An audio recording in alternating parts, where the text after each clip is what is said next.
안녕하세요. 오늘은 성경에서 자주 나오지만 그 의미가 참 깊고 여러 면을 가진 개념이죠. 바로 주의 날에 대해서 좀 깊이 파헤쳐 보려고 합니다. 네, 주의 날. 정말 중요한 개념이죠. 이 주제를 좀 더 깊이 이해하려고 저희가 열왕기상, 데살로니가전서, 다니엘서, 그리고 시편, 이런 자료들을 좀 준비해 봤습니다. 네, 아주 핵심적인 본문들이네요. 이걸 통해서 주의 날이 그냥 우리가 생각하는 먼 미래의 종말, 그런 것만이 아니라 지금 우리 삶이나 역사 속에서 하나님의 주권, 또 심판이 어떻게 드러나는지, 그리고 그게 지금 당신에게 어떤 의미가 있을지 같이 한번 살펴보려고 해요. 좋습니다. 아주 의미 있는 시간이 될 것 같네요. 보통 주의 날하면 마지막 심판, 세상 끝 이런 걸 떠올리기 쉽잖아요. 네, 대부분 그렇게 생각하죠. 좀 무섭게 느껴지기도 하고요. 근데 오늘 볼 자료들을 보면 그 개념이 훨씬 넓더라고요. 미래의 어느 날뿐만 아니라 하나님의 통치나 공의가 확 드러나고 악이 심판받고 결국 그분의 뜻이 이루어지는 그런 모든 특별한 순간들을 다 포함하는 것 같아요. 맞습니다. 어떤 사건이나 시기를 통칭하는 개념으로 이해하는 게 더 정확할 것 같습니다. 자, 그러면 이 주의 날이 구체적으로 어떤 모습으로 나타나는지 첫 번째 자료, 열왕기상 22장 이야기부터 한번 들어가 볼까요? 네, 아하왕 이야기죠? 네, 열왕기상 22장에 보면 그 북이스라엘의 아합 왕, 그 마지막 전투 이야기가 나오잖아요. 네, 길르앗 라못 전투요. 맞아요. 길르앗 라못 땅을 되찾으려고 전쟁을 일으키는데 수많은 예언자들이 다 이긴다고 하고요. 네, 딱 한 명 미가야 선지자만 반대 예언을 하죠? 그렇죠. 그 미가야 선지자는 불길한 패배를 예언하는데 아합 왕은 그냥 이걸 무시하잖아요. 심지어 변장까지 하고 왕복 대신 그냥 일본 병사 옷 입고 전쟁터에 나가죠. 네, 어떻게든 살아남으려고요. 그런데 정말 예상치 못한 일이 벌어져요. 성경에 한 사람이 무심코 활을 당겨 이스라엘 왕의 갑옷 솔기를 마친지라 이렇게 기록되어 있거든요. 아, 그 구절이요? 정말 극적이죠. 여기서 갑옷 솔기라는 게 그 갑옷 판 사이에 아주 작은 틈새잖아요. 근데 거길 정확히 맞아서 죽게 돼요. 이름도 모르는 병사가 그냥 우연히 쏜 것 같은 화살 하나예요. 네, 무심코 쏜 화살. 저는 이 무심코 쏜 화살이 어떻게 정확히 왕의 약점을 파고들었을까? 이게 계속 마음에 남더라고요. 인간적인 모든 예방책, 변장까지 다 소용없게 만든 이 사건, 이걸 어떻게 봐야 할까요? 진짜 우연일까요? 아, 정말 중요한 부분을 딱 짚어주셨네요. 이 아하방의 죽음은 주의 날, 그러니까 하나님의 심판이 우리의 예상을 완전히 뛰어넘어서 임한다는 걸 아주 잘 보여주는 거죠. 아, 예측 불가능성이요? 네, 아합은 자기 지위, 안전, 이걸 지키려고 인간적인 수단, 그러니까 변장까지 동원했지만 하나님의 심판은 마치 뭐랄까 아주 정밀한 수술처럼 정확하게 그의 가장 약한 부분, 그 갑옷 솔기를 찾아낸 거예요. 와, 정말 그러네요. 겉보기에는 무심코 쏜 화살 같지만 그 뒤에는 인간의 어떤 꾀나 방어막으로도 막을 수 없는 하나님의 주권적인 계획이 작용하고 있었다는 거죠. 아, 그냥 우연이 아니라는 말씀이시군요. 그렇죠. 그러니까 이 이야기는 단순히 주의 날이 예측 불가능하다, 여기서 그치는 게 아니라 하나님의 심판이 얼마나 정교하고 또 피할 수 없이 작동하는지를 보여주는 거예요. 정교하고 불가피하다. 네, 인간이 아무리 자기를 보호하려고 애써도 하나님의 조주는 우리의 방어 체계를 그냥 뚫고 들어올 수 있다는 메시지인 거죠. 이게 우리한테 큰 경각심을 줍니다. 어떤 경각심일까요? 주의 날이 언제, 어떤 방식으로 닥칠지 모르기 때문에 우리는 항상 깨어서 준비해야 한다는 거죠. 그냥 먼 미래의 심판만 생각할 게 아니라 우리 일상 속에서도 예기치 않은 방식으로 하나님의 뜻과 심판이 드러날 수 있다는 걸 기억해야 해요. 아, 일상 속에서도요? 네, 항상 좀 영적인 긴장감을 가지고 하나님의 뜻을 구하는 자세, 이게 필요하다는 걸 이 사건이 아주 강하게 말해주고 있는 겁니다. 하나님의 심판이 인간의 모든 예방책을 무력화시키는 정교함과 불가피성을 지닌다. 그래서 항상 깨어 있어야 한다. 네, 알겠습니다. 아합 이야기에서 예측 불가능성을 봤다면 다음 자료 데살로니가전서 5장에서는 사도 바울이 이 예측 불가능성이 우리에게 어떤 자세를 요구하는지 좀 더 깊이 파고드는 것 같아요. 그렇죠. 바울의 메시지는 좀 더 직접적이죠. 바울이 주의 날이 밤에 도둑같이 이를 줄을 너희 자신이 자세히 알기 때문이라 이렇게 말하잖아요. 이 도둑같이 임한다는 비유, 이게 참 강렬하게 다가와요. 네, 아주 유명한 비유죠. 특히 사람들이 평안하다, 안전하다 이렇게 생각하고 안심하고 있을 때 갑자기 들이닥친다는 그 부분이 참 인상적인데요. 이 비유가 단순히 갑자기 온다는 시간적인 의미만 있는 걸까요? 아니면 혹시 더 깊은 경고 같은 게 숨어 있을까요? 네, 물론 갑작스러움과 예측 불가능성을 아주 효과적으로 전달하죠. 근데 그와 동시에 우리의 영적인 상태에 대해서 깊이 생각하게 만들어요. 영적인 상태요? 네. 도둑이 문 두드리고 저 들어갑니다 하고 예고하고 오지 않잖아요. 그렇죠. 제일 방심하고 있을 때 오죠. 맞아요. 가장 안전하다고 느낄 때 마찬가지로 주의 날 역시 세상 사람들이 어떤 현세적인 안락함에 취해서 평안하다, 안전하다 말하면서 영적으로 무감각해져 있을 때 바로 그때 예고 없이 임할 수 있다는 거예요. 아, 그 평안하다, 안전하다가 오히려 위험 신호일 수 있겠네요. 정확합니다. 이게 단순히 시간의 문제가 아니라 영적인 상태의 문제라는 거죠. 만약 우리가 영적으로 잠들어 있거나 뭐랄까 세상의 가치관이라는 어둠 속에서 살아가고 있다면 주의 날은 구원의 날이 아니라 예상치 못한 심판과 멸망의 날로 다가올 수 있다는 강력한 경고인 셈이에요. 와, 그 평안하다, 안전하다는 외침이 오히려 가장 위험한 상태일 수 있다는 거, 이게 진짜 역설적이네요. 네, 그래서 바울이 바로 이어서 우리는 낮에 속하였으니 정신을 차리고 믿음과 사랑의 호심경을 붙이고 구원의 소망의 투구를 쓰자 이렇게 권면하잖아요. 아, 네. 영적인 무장을 하라는 말씀이죠? 그렇죠. 빛의 자녀로서 어둠 속에서 잠자는 자들처럼 행동하지 말고 항상 깨어서 정신 차리고 믿음, 소망, 사랑으로 영적으로 무장하고 있어야 한다는 거예요. 결국 이 도둑 비유는 우리한테 그냥 일시적인 경각심을 넘어서 지속적으로 영적으로 깨어있고 준비된 삶의 자세를 아주 강력하게 촉구하는 메시지라고 볼 수 있습니다. 영적인 잠에서 깨어나서 늘 준비된 자세를 갖추라는 강력한 촉구. 네. 평안하다, 안전하다는 말이 오히려 위험 신호일 수 있다는 것도 참 곱씹어 보게 되네요. 좋습니다. 이번에는 다니엘 4장으로 넘어가서 또 다른 측면을 좀 볼게요. 네, 느부갓네살 왕 이야기군요. 네. 여기에는 그 고대 근동을 호령했던 아주 강력한 바벨론 제국의 왕 느부갓네살 이야기가 나오죠.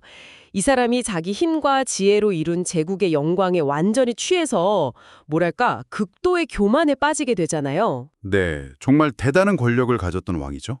하나님께서 꿈을 통해서 경고 메시지를 보내셨는데도 이 사람이 그 의미를 애써 외면하다가 결국 왕좌에서 쫓겨나서 짐승처럼 들판에 헤매는 그런 비참한 신세가 되죠. 네, 아주 충격적인 사건이죠. 근데 흥미로운 점은 정해진 시간이 지나서 이 사람이 정신을 차리고 하늘의 하나님, 그러니까 지극히 높으신 이의 절대적인 통치권을 인정하자마자 모든 걸 다시 회복하게 된다는 거예요. 맞아요. 그 회복의 과정이 중요하죠. 그때 그거 남긴 고백이 정말 인상 깊어요. 지극히 높으신 이가 사람의 나라를 다스리시며 자기의 뜻대로 그것을 누구에게든지 주시는 줄을 알았더라. 아, 그 고백. 당시 세계 최강대국의 군주가 자기 모든 권력과 영광이 스스로에게서 나온 게 아니라 보이지 않는 하나님의 손에 달려 있다는 걸 정말 처절하게 깨닫고 고백하는 장면이잖아요. 네, 맞습니다. 이 느부갓네살 이야기는 주의 날이 하나님의 절대적인 주권, 그러니까 자기 뜻대로 행하심을 통해서 역사 속에서 어떻게 드러나는지 보여주는 아주 강력한 예시라고 할 수 있습니다. 하나님의 절대 주권이요? 네. 느부갓네살은 자기가 역사의 주체고 이 제국을 만든 사람이라고 굳게 믿었잖아요. 하지만 하나님께서는 그의 교만을 그냥 철저히 꺾으심으로써 인간의 힘과 지혜가 얼마나 한계가 있는지, 그리고 세상 모든 권력의 진짜 주인이 누구인지를 분명하게 보여주신 거죠. 아, 깨닫게 하신 거군요. 그렇죠.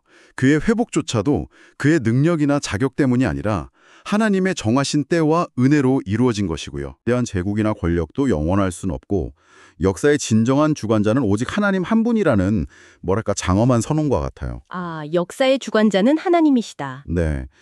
인간의 야망이나 계획이 아무리 커 보여도 결국은 하나님의 더 크신 계획 안에서 움직이는 거고 때로는 그분의 심판 아래 놓일 수밖에 없다는 걸 보여주는 거죠. 이건 그냥 과거 이야기가 아니라 오늘날에도 여전히 유효한 인간의 교만에 대한 아주 준엄한 경고라고 할 수 있어요. 내가 내 힘으로 이 모든 걸 이뤘다고 생각하는 순간 우리도 느부갓네살 같은 영적 위험에 처할 수 있다는 거죠. 아찔하네요. 따라서 이 이야기는 우리에게 하나님의 주권을 겸손하게 인정하는 자세가 얼마나 중요한지를 가르쳐 줍니다. 우리 삶이나 세상 역사를 볼 때 너무 인간 중심적인 시각에서 벗어나서 모든 것이 하나님의 통치 아래 있음을 인정하고 그분의 뜻에 순종하려는 마음가짐, 이게 필요하다는 겁니다. 주의 날은 바로 이렇게 때로는 아주 극적인 방식으로 하나님의 통치가 온 세상에 드러나는 순간이기도 한 것이죠. 세상에서 가장 강력한 통치자조차도 결국 하나님의 주권 앞에서는 그냥 한낱 피조물일 뿐이라는 깨달음, 그리고 인간의 자기 의존, 교만에 대한 강력한 경고, 와, 정말 많은 생각을 하게 만드는 이야기입니다. 자, 이제 마지막 자료인데요. 시편 108편과 109편으로 넘어가 보겠습니다. 네, 다윗의 시편들이죠. 네. 이 시편들은 다윗이 쓴 걸로 알려져 있는데 자기를 이유 없이 공격하고 저주하는 그런 악한 원수들 때문에 아주 극심한 고통을 겪으면서 하나님의 공의로운 개입을 간절하게 호소하는 내용이에요. 네, 아주 절절한 탄원시들이죠. 특히 시편 108편 13절에서는 이런 강한 확신을 노래하거든요. 우리가 하나님을 의지하고 용감히 행하리니 그는 우리의 대적들을 밟으실 자이심이로다. 아, 그 구절. 힘이 느껴지네요. 대적들을 밟으신다는 이 표현, 이게 굉장히 강렬하게 느껴지는데요. 여기에는 그냥 단순한 복수심, 이걸 넘어서는 어떤 깊은 신뢰, 정의에 대한 갈망, 이런 게 담겨 있는 것 같아요. 이 시편들이 주의 날과 관련해서 우리에게 뭘 보여줄 수 있을까요? 여기서 아주 흥미로운 점이 뭐냐면요. 시편 기자가 지금 겪고 있는 현재의 고통, 그 불의 속에서 이미 주의 날을 경험하고 있다는 거예요. 아, 현재 속에서요? 네. 그는 주의 날을 그냥 먼 미래에 올 어떤 심판의 날로만 생각하는 게 아니라 지금 자기를 억압하는 이 악의 세력에 대한 하나님의 즉각적이고 공의로운 심판과 개입으로 연결시키고 있다는 거죠. 대적을 밟으실 것이라는 확신은 미래에 대한 막연한 기대가 아니라 지금 여기서 역사하시는 하나님의 능력과 정의에 대한 믿음의 선포인 셈이에요. 아, 그냥 미래의 일이 아니라 지금 여기서의 믿음의 선포군요. 그렇죠. 이게 바로 주의 날이 가진 또 다른 중요한 차원, 그러니까 악에 대한 하나님의 최종적인 심판과 정의의 완전한 실현이라는 의미를 보여주는 겁니다. 세상에는 여전히 하나님의 뜻을 거스르고 그의 백성을 고통스럽게 하는 불의와 악의 세력들이 있잖아요. 네, 그렇죠. 하지만 시편 기자는 이런 현실 속에서도 절망하지 않고 결국 주의 날에 모든 악이 하나님의 엄중한 심판 아래 놓이고 하나님의 공의가 완전히 승리할 것임을 믿음의 눈으로 바라보고 있는 거예요. 믿음의 눈으로. 대적을 밟으신다는 이미지는 그래서 단순한 응징이나 보복, 이런 걸 넘어서 하나님의 통치와 정의가 최종적으로 승리할 것이라는 소망과 위로를 우리에게 전달하는 거죠. 악이 아무리 기승을 부리는 것처럼 보여도 그게 영원할 수는 없고 결국 하나님께서 모든 것을 바로잡으시고 당신의 백성을 구원하실 거라는 강력한 믿음의 표현입니다. 그렇군요. 그럼 우리에게 주는 메시지는 뭘까요? 따라서 이 시편은 우리에게 세상의 불의 앞에서 좌절하거나 타협하지 말고 최종 승리하실 하나님의 정의를 굳게 신뢰하면서 그분을 찬양하고 의지해야 함을 가르쳐줍니다. 주의 날은 악인에게는 심판의 날이지만 의인에게는 구원과 신원의 날이 되는 것이죠. 아, 의인에게는 구원과 신원의 날? 네. 그렇다면 이 모든 내용을 어떻게 좀 정리해 볼 수 있을까요? 오늘 우리가 4편의 성경 본문을 통해서 주의 날이라는 개념이 정말 다채로운 모습으로 나타난다는 걸 확인했잖아요. 네, 정말 여러 각도에서 살펴봤죠. 아하방 이야기처럼 아주 사소하고 무심코 일어난 듯한 사건을 통해 임하기도 하고 데살로니가전서에서 본 것처럼 예고 없이 도둑같이 찾아오기도 하고요. 그렇죠. 또 다니엘서의 느부갓네살 이야기처럼 하나님의 절대적인 주권, 즉 자기 뜻대로 행하심을 통해 그분의 통치가 드러나기도 했고요. 네. 그리고 마지막으로 시편에서처럼 악한 대적을 밟으시는 하나님의 공의로운 심판과 정의의 실현으로 나타나기도 했습니다. 네, 맞습니다. 이 다양한 모습들을 쭉 관통하는 핵심 메시지를 한번 정리해 본다면 아마 이럴 것 같아요. 첫째는 주의 날은 우리의 예측이나 통제를 완전히 초월하는 하나님의 주권적인 역사하심이라는 것. 네, 하나님의 주권. 둘째는 그것이 언제, 어떤 방식으로 임할지 우리가 알 수 없기 때문에 우리는 늘 영적으로 깨어서 준비하는 자세를 가져야 한다는 것입니다. 아, 깨어 준비하는 자세. 네. 아합처럼 경고를 무시하다가 비극을 맞지 않도록, 또 느부갓네살처럼 교만해서 스스로를 높이지 않도록, 그리고 시편 기자처럼 어려운 현실 속에서도 하나님의 공의와 최종 승리를 믿음으로 바라보는 그런 신뢰가 필요하다는 거죠. 네. 결국 주의 날을 의식하며 산다는 것은 매 순간 하나님 앞에서 우리 삶을 돌아보면서 좀 더 겸손하고 정직하게, 그리고 깨어있는 영으로 살아가도록 우리를 이끌어주는 어떤 원동력이 되는 거라고 생각합니다. 그렇군요. 오늘 나눈 이야기들을 바탕으로 당신도 스스로에게 몇 가지 질문을 던져보시면 어떨까 싶어요. 네, 좋은 생각입니다. 예를 들면 내 삶 속에서 혹시 아합의 화살처럼 예상치 못한 방식으로 하나님의 손길이나 경고를 경험했던 순간은 없었나? 아니면 나는 지금 데살로니가 교인들처럼 영적으로 깨어있는가? 아니면 세상이 주는 일시적인 평안함에 안주하면서 영적인 잠에 빠져 있는 것은 아닌가? 또 혹시 나도 모르게 느부갓네살처럼 내 삶의 성취를 그냥 내 힘으로만 이루었다고 생각하면서 교만한 마음을 품고 있지는 않은가? 뭐 이런 질문들이요. 네, 스스로를 돌아보는 좋은 질문들이네요.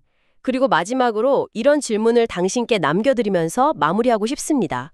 오늘 우리가 함께 살펴본 이 주의 날, 하나님의 임재와 심판, 그리고 그분의 뜻이 이루어지는 그날을 기다리는 것이 지금 당신에게는 두려움으로 다가오나요? 아니면 혹시 간절한 소망으로 다가오나요?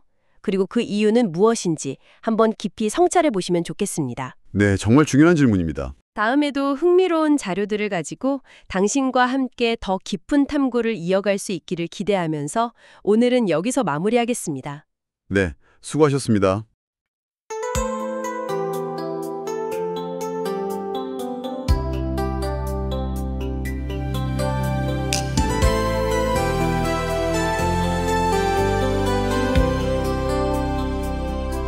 미가야의 경고를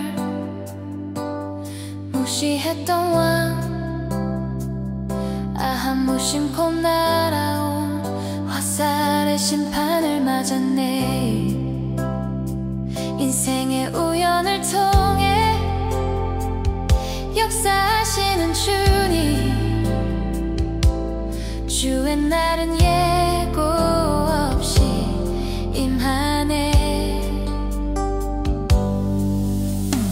주의 날도 똑같이 임하리니 항상 깨어 정신 차리라.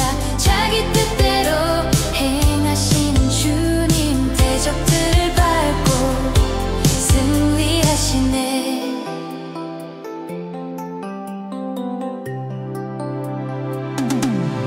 주의 날이 밤에 도 똑같이 이를 줄 성도들은 이미 알고 있네. 세상의 헛된 평안에 잠들지 않고 빛의 자녀처럼 깨어있으리. 주의 날도 똑같이 임하리니 항상 깨어 정신 차리라. 자기 뜻대로 행하시는 주님, 대적들을 밟고 승리하시네. 교만했던 느부갓네살 왕 지극히 높으신 이의 주권을 인정했네. 세상의 모든 나라 다스리시며 자기 뜻대로 행하시는 하나님. 주의 날도 똑같이 임하리니 항상 깨어 정신 차리라. 자기 뜻대로 행하시는 주님, 대적들을 밟고 승리하시네. 원수와 악인의 저주가 가득해도 주님은 우리의 간구를 들으시네. 대적들을 밟으시는 공의의 심판, 주의 날